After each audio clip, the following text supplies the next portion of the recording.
Bienvenue à notre centre de live service. Nous sommes l'église Source Abondante d'Élite, qui est dirigée par le couple pastoral Claudia. Nous avons pour mission de former, d'équiper et d'envoyer. N'hésitez pas de partager la vidéo avec vos amis et de la suivre en famille. Que Dieu vous bénisse, restez connectés. Nous allons commencer dans quelques instants.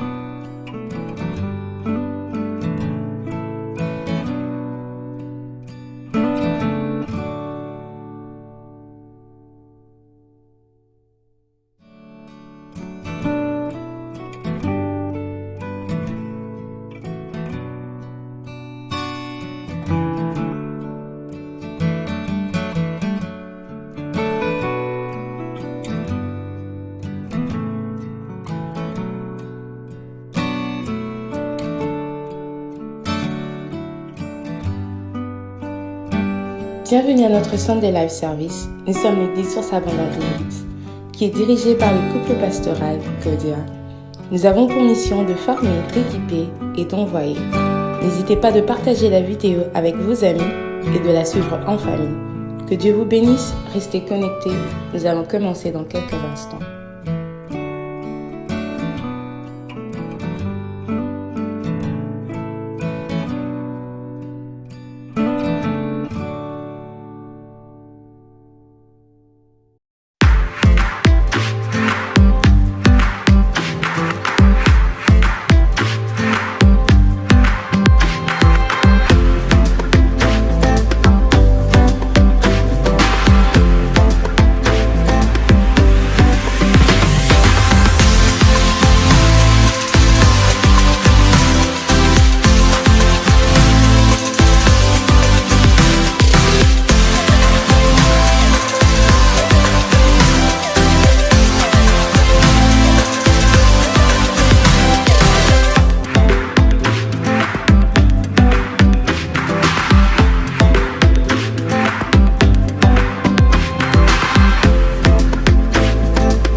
ce jour, nous voulons écouter la parole de Dieu.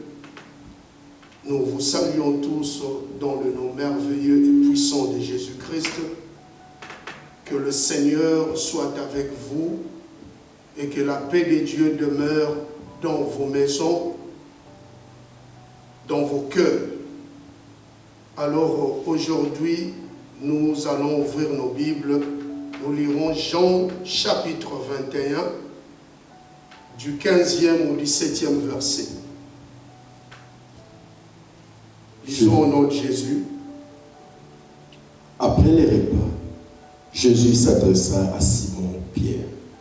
Simon, fils de Jean, m'aimes-tu plus que d'éléphants ici?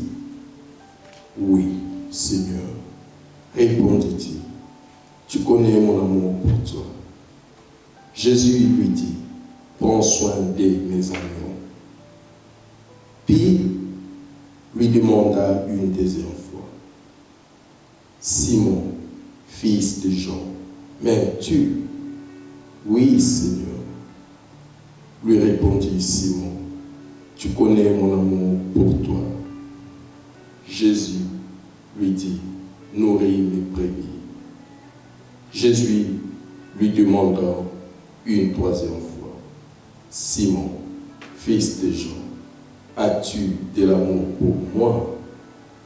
Pierre fit peiner, car c'était la troisième fois que Jésus lui demandait, as-tu de l'amour pour moi? Il lui répondit, Seigneur, tu sais tout, tu sais que j'ai de l'amour pour toi. Jésus lui dit, prends soin de mes brebis. Parole du Seigneur. Amen. Oui, gloire à Dieu. Et nous vous saluons, notre Jésus, et nous continuons notre thème, la bénédiction sur le rivage. Mais aujourd'hui, je veux parler d'une chose. Je commence d'abord à récapituler ce que j'avais dit le dimanche passé. Nous avons dit que celui qui comprend la mission divine ne vit pas dans la prostration. Nous avons dit ceci, que Pierre n'avait pas encore compris vraiment la mission divine. Voilà pourquoi il vivait dans la faiblesse. Il a eu une pensée de retourner à la pêche de poissons, pendant que le Seigneur avait donné une merveilleuse promesse à cet homme en lui disant « Je te ferai pêcheur d'hommes ». Alors aujourd'hui, comme sous-thème, nous avons la mission divine. Pourquoi la mission divine? D'abord, la mission est la charge donnée à quelqu'un d'aller accomplir quelque chose. Vous savez, dans la mission, il y a ce qu'on appelle le fardeau. D'abord, nous disons que la mission est la charge.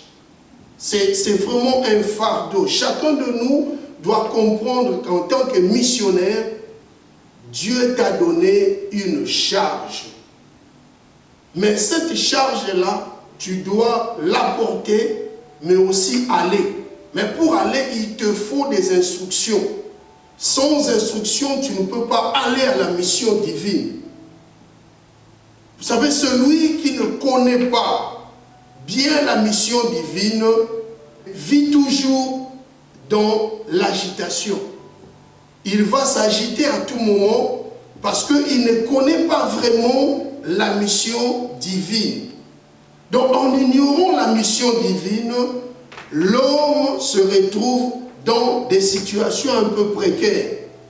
Il se retrouve, ou elle se retrouve, la personne se retrouve dans la situation de tâtonnement.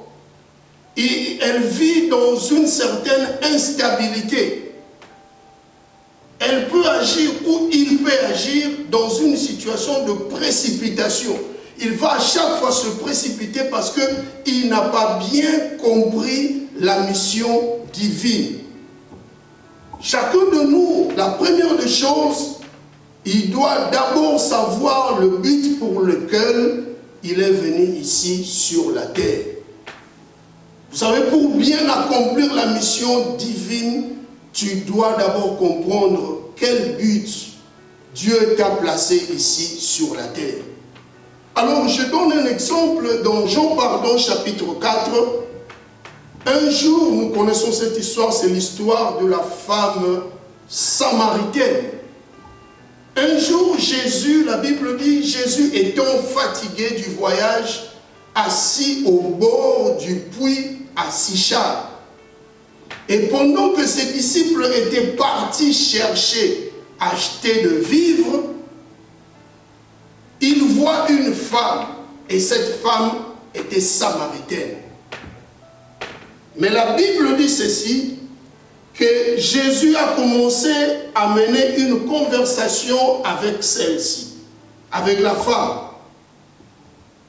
Et pendant qu'elle menait la conversation avec la femme, nous connaissons ce qui s'est passé, que la femme-là était vraiment convertie.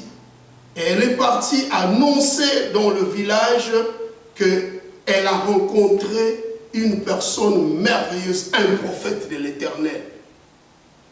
Mais ce qui est important ici, pourquoi je donne cet exemple, juste avant que cette femme puisse s'en aller, les disciples revinrent. Sûrement, ils avaient apporté de quoi manger.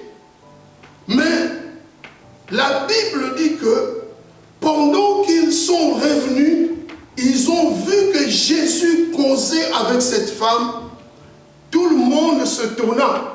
Pourquoi leur Seigneur causait avec la femme? Mais ce qui est important, ils demandent à Jésus s'il pouvait manger. La Bible dit ils le pressèrent de manger.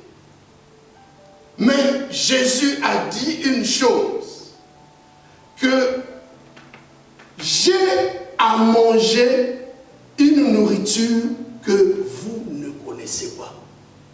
Amen.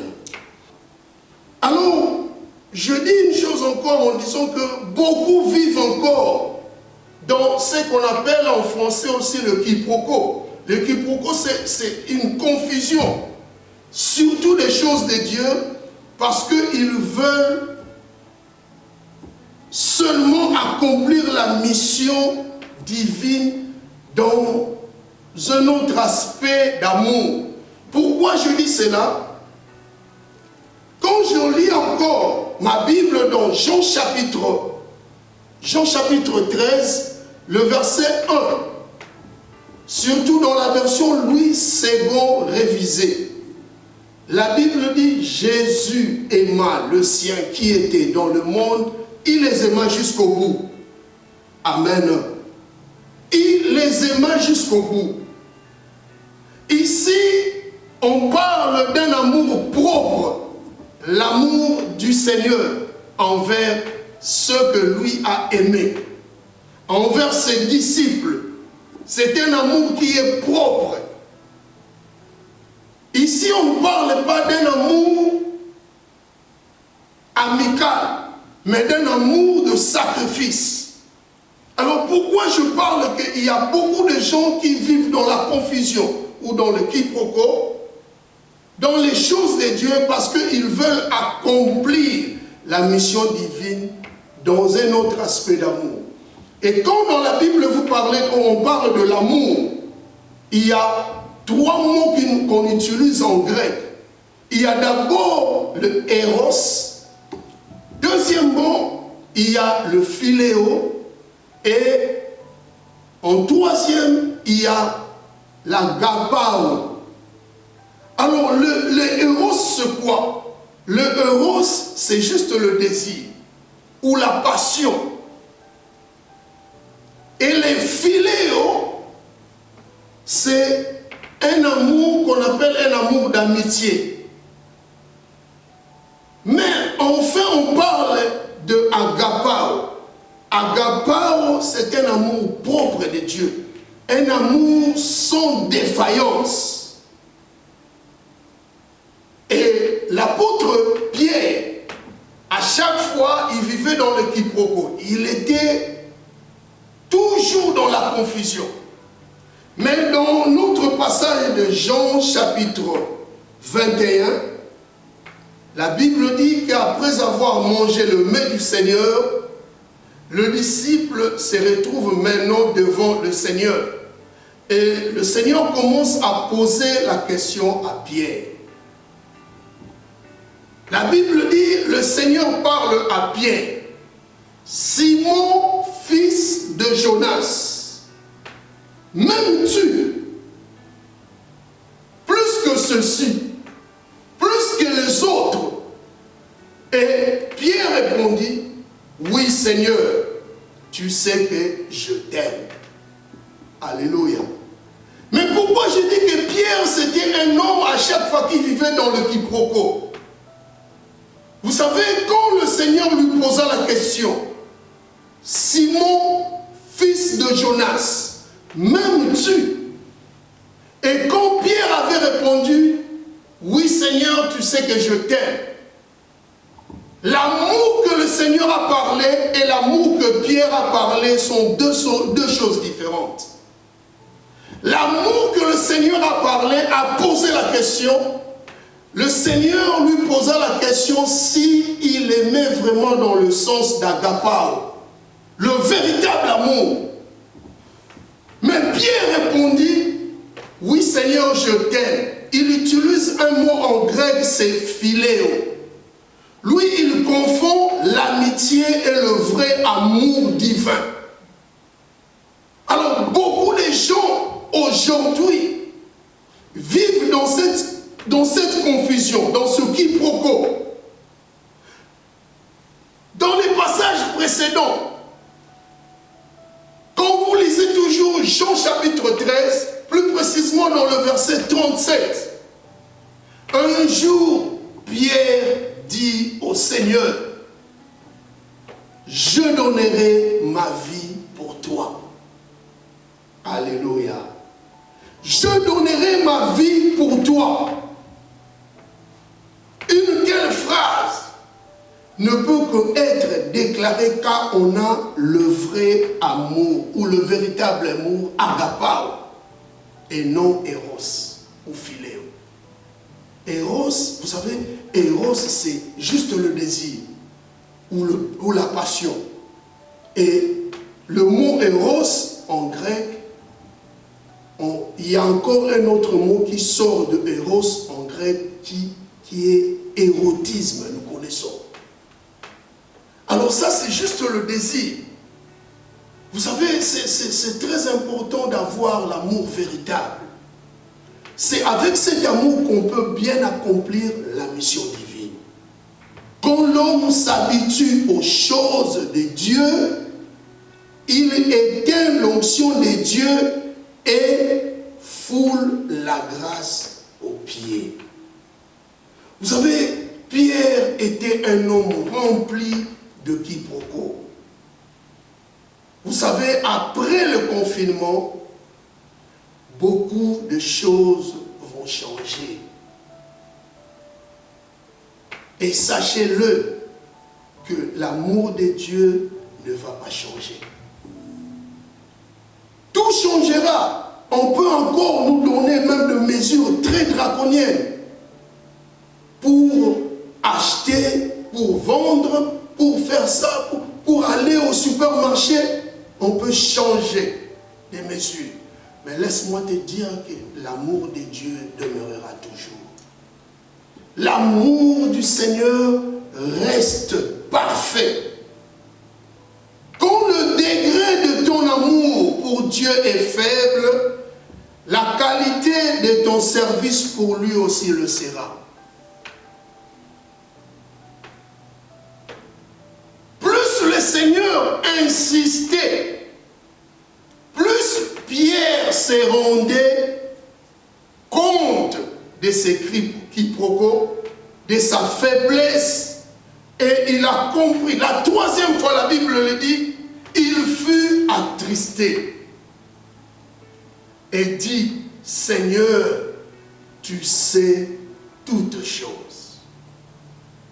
Il fut d'abord attristé, et c'était la troisième fois. Mais écoutez les 2 premières fois. Il répondit, oui, Seigneur, tu le sais que je t'aime. Alléluia. Vous savez, tu peux cacher beaucoup de choses, mais sache-le que le Seigneur sait tout. Le Seigneur voit dans le secret tout ce qui se passe dans nos cœurs. Tu peux prendre de mauvaises décisions dans ta vie, mais tu le fais par rapport aux autres, pas par rapport au Seigneur. Le Seigneur sait toutes choses. Alléluia. Il connaît toutes choses. Même la décision là que tu es en train de prendre au fond de ton cœur, bonne ou mauvaise, le Seigneur connaît cette situation. Alléluia. Et c'était la 3e fois, la Bible dit la 3e fois. Il fut attristé. Pierre fut attristé. Mais les 2 premières fois, il parlait avec arrogance. Ça montre qu'il était vraiment, il avait un amour d'amitié. Il a compris qu'il a passé 3 ans avec le Seigneur. Bien-aimé, le temps que tu passes dans la présence de Dieu ne suffit pas. Mais il te faut une relation personnelle avec Dieu. Une relation d'amour sincère. Une relation vraiment de sacrifice pour Dieu. C'est très important. Et Jésus pose la question à Pierre. La Bible dit, il pose la question à Pierre. 2 points. Simon, fils de Jonas. Alléluia. Il insistait pour le rapprocher de la vérité. Bien-aimé, tu écoutes la parole de Dieu. Les hommes de Dieu insistent pour te rapprocher de la vérité. Et le Seigneur parla d'abord de ses origines. Amen. Il ne dit pas Pierre. Vous savez, le nom de Pierre a été donné par le Seigneur lui-même. Mais avant, Pierre s'appelait Simon. Et il était fils de Jonas. Le Seigneur a voulu parler de ses origines. Et je te dis cet après-midi que le Seigneur connaît là où tu viens. Il connaît toutes les réalités même de ta famille. Il connaît tout ce qui se passe en secret. Même les choses que tu ne maîtrises pas. Lui, il le connaît. Il a voulu juste dire à Pierre, Pierre, souviens-toi là où je te prie. Et souviens-toi aussi du temps auquel tu mènes maintenant. Tu es en train de vivre une situation aujourd'hui. Mais regarde là où je te prie. Là où tu es sorti. Beaucoup de gens oublient là où ils viennent. Là où le Seigneur les a ramassés. Et si tu oublies ton passé, c'est difficile de bien protéger ta grâce au présent et de bien évoluer dans les futurs. Pierre, n'oublie pas là où je te prie. Et n'oublie surtout pas là où tu es arrivé maintenant. Et là où je t'emmène. Tant que tu t'attaches toujours aux choses de ce monde, tu ne pourras accomplir la mission divine. Tu vivras toujours dans le quiproquo, dans la confusion. Les choses ne vont pas bien évoluer parce que tu ne comprends pas, tu n'as pas maîtrisé la mission divine. Et Pierre parlait de Philéo, parlait de sa relation en tant que maître peut-être, mais non en tant que Seigneur de sa vie. Jésus était le Seigneur de sa vie. Mais il n'a pas compris la mission divine. Vous savez, accomplir la mission divine, c'est satisfaire aussi l'âme du Père, l'âme de Dieu. Et quand l'âme de Dieu est satisfaite, quand Dieu est satisfait, les bénédictions viennent. Voilà pourquoi même dans notre histoire ou dans notre prédication de la fois passée, nous avons dit que chacun des enfants de Isaac, et comme c'est Jacob qui devrait bénir son père, et à chaque fois, même Jacob quand il était venu, il a dit que ton âme, Père, me bénisse. Isaac avait béni Jacob au niveau de son âme, au niveau de son cœur. Vous savez, quand le cœur de Dieu est satisfait, il déverse des bénédictions dans nos vies. Accomplir la mission divine, c'est aussi vivre en perpétuité dans la présence de Dieu. Alléluia. Et un jour, comme j'avais dit l'histoire de Jésus avec la femme samaritaine, ces gens, les disciples sont revenus, ils ont pressé Jésus de manger. Ils ont pressé, mais Jésus a dit, j'ai à manger une nourriture que vous ne connaissez pas. C'est quel genre de nourriture qu'il avait mangé? C'était la mission divine. Le vrai main du Seigneur est manifesté dans nos corps quand nous accomplissons la mission divine. La présence de Dieu dans nos vies doit être continuelle. Ce n'est pas seulement pendant que tu venais à l'église. La présence de Dieu doit être toujours dans nos vies, avant, pendant et après le confinement. Beaucoup ont abandonné parce qu'aujourd'hui, ils vivent dans leur maison, confinés. Ils cherchent la face de Dieu. Oui, les autres ne prient même plus. Les autres ne participent même plus. Bien-aimés, Dieu reste Dieu. Nous devons garder la même attitude qu'on avait avant le confinement, pendant le confinement et après le confinement. Vous savez, il y a beaucoup de choses qui vont changer. Beaucoup de choses changeront. Mais Dieu restera toujours. Alléluia. Dieu restera toujours. Dieu est toujours Dieu. Voilà pourquoi c'est important que tu puisses comprendre la mission divine.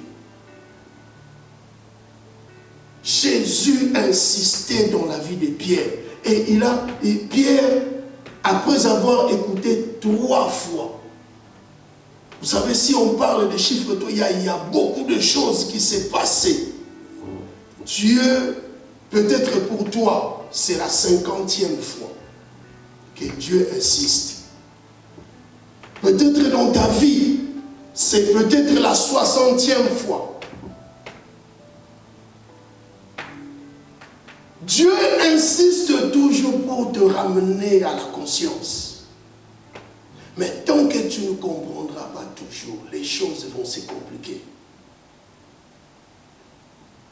Tu ne vas pas bien réussir parce que notre réussite dépend de la mission divine. On ne s'habitue pas aux choses de Dieu. Pierre n'avait pas compris. Et plus Jésus insistait, sa conscience commençait à revenir. Et la 3e fois, il fut attristé. Ce qui est très important dans ta vie, que ce que tu fais, tu dois avoir une bonne conscience. Tu dois maintenant avoir cet esprit-là de la compassion, de comprendre que tu étais dans le faux. Tu étais dans le faux. Vous savez, il y a beaucoup de gens qui persistent dans le mal. Ils ne comprennent pas. Ils sont fermes dans leurs décisions, mais mauvaises. Ils ne changent pas. Bien-aimé, il n'y a qu'un seul qui ne change pas, c'est Jésus. Parce que lui-même, il est la perfection. Mais c'est nous qui tendons vers la perfection. Donc nous sommes appelés à progresser, à monter. Tu ne peux pas rester le même. Si tu rates ce temps, bien-aimé, c'est une opportunité que le Seigneur nous donne. Voilà pourquoi moi j'ai dit, nous passons un moment de récollection et non de confinement. Tu es appelé à saisir ce temps. Peut-être il ne reviendra jamais. Mais si on commence dans le déconfinement, qu'est-ce que tu as tiré comme leçon pendant ce temps de confinement? Et je crois que le déconfinement, c'est pour bientôt. Mais prends la décision, change. Sois attristé par rapport à ce que tu faisais. Tu dis que tu aimes le Seigneur. C'est un amour qui est faible. Il y a l'éros qui est la faible densité d'amour. Après le filéo, peut-être que tu es dans le filéo. Il y a beaucoup de gens qui ne sont même pas dans le filéo, dans l'amitié avec le Seigneur. Mais ils sont dans des sensations. Ils aiment parce qu'il y a une masse, les gens suivent. Ils aiment parce qu'il a entendu un cantique. Ils aiment parce qu'ils ont peut-être entendu une prédication. Mais laisse-moi te dire, on doit aimer pour la vie. L'amour que nous avons pour Dieu doit être un amour sincère. Peut-être que tu es dans cette catégorie-là de Pierre qui a dit « Je t'aime », mais c'était juste philéo, l'amitié, l'habitude. Tu as peut-être l'habitude de faire quelque chose et tu aimes, c'est par rapport à l'habitude. Mais il faut aimer, même si les choses ne vont pas bien dans ta vie. Ça, c'est le vrai amour. Voilà pourquoi la Bible dit Jésus aima le sien qui était dans le monde. Il les aima jusqu'au bout. Au bout, il n'a pas abandonné ça sur le agapao, le vrai amour, l'amour sincère. Et c'est avec cet amour-là que nous allons accomplir la mission divine. Un vrai missionnaire qui est rempli d'agapao, même si les choses ne vont pas bien, bien aimé, il continue à aimer. Tu es appelé à aimer jusqu'au bout. Alléluia. Pierre n'avait pas compris. Mais quand il a pris la décision, il fut attristé. Il a regretté tout ce qu'il a fait tout au long de sa vie. Je parle à quelqu'un qui est encore inconscient. Je te dis cet après-midi, sois conscient. Commence à regretter ce que tu faisais. Et c'est alors que tu vas accomplir, bien accomplir la mission divine. Tant que tu es toujours dans la légèreté, tu ne comprendras jamais la mission divine. Et l'onction que tu demandes, c'est dans la mission divine. Les bénédictions que tu demandes, c'est dans la mission divine.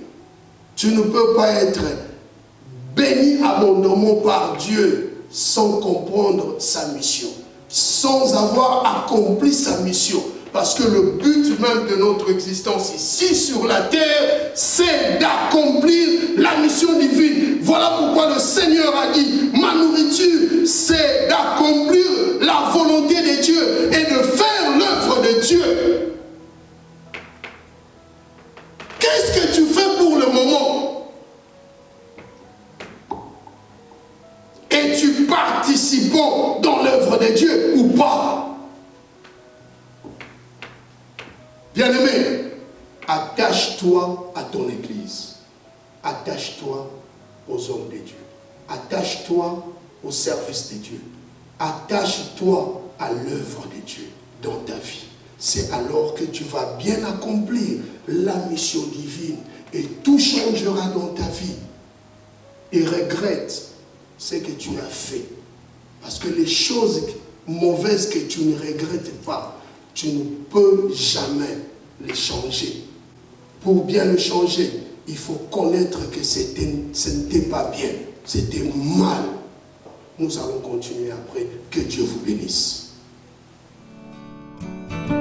Vous pouvez continuer à soutenir l'Église par vos offrandes, vos dîmes et la contribution de la salle via banque transfert sur le compte bancaire de l'Église. Le numéro de compte est le 333 618 68 333 618 68 et le seul code est le 30 90 92, soit le 30 90 92. Que Dieu vous bénisse.